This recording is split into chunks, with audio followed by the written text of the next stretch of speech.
BRS ప్రభుత్వం ఉన్నప్పుడు రైతులకు వ్యవసాయ సీజన్ మొదలయ్యే ముందే టంచన్గా పెట్టుబడి సాయం కింద రైతు బంధు డబ్బులు అందించేది. ఎలాంటి భేదాలు లేకుండా రైతులందరికీ రైతు బంధు డబ్బులు ఇచ్చేది. ఇప్పుడు కాంగ్రెస్ ప్రభుత్వం వచ్చిన తర్వాత రైతు బంధుపై కిరికిరి పెడుతోంది. రైతు బంధు పేరును రైతు భరోసా పథకంగా కాంగ్రెస్ ప్రభుత్వం మారుస్తోంది. పేరు మారిస్తే పర్వాలేదు, కానీ ప్రభుత్వ అస్పష్ట వైఖరి వల్ల అర్హులకు ఈ పథకం అందకుండా పోయే ప్రమాదం నెలకొంది.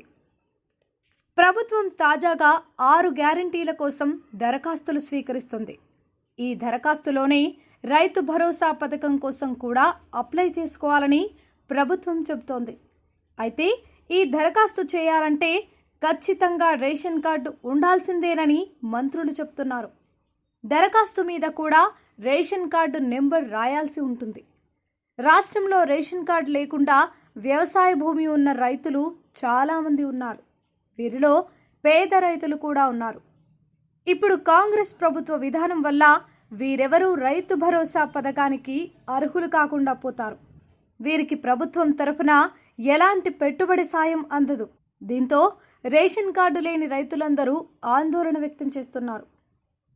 ఇప్పటికైతే బీఆర్ఎస్ ప్రభుత్వం ఇచ్చినట్టుగానే కాంగ్రెస్ ప్రభుత్వం కూడా రైతు బంధు డబ్బులు చెల్లించింది. వచ్చేసారికి మాత్రం నిబంధనలు మారిపోయే అవకాశం ఉంది. ఇప్పుడు దరఖాస్తు చేసుకునే వారిలో రేషన్ కార్డులు ఉన్నవారికే రైతు భరోసా ఇస్తే మాత్రం చాలామంది రైతులు నష్టపోతారు. మళ్ళీ పాత రోజుల్లో లాగా పంట పెట్టుబడి కోసం షావుకార్ల వద్ద, వడ్డీ వ్యాపారుల వద్ద అధిక వడ్డీలకు అప్పులు చేసి అప్పుల పాలయ్యే ప్రమాదం ఉంది.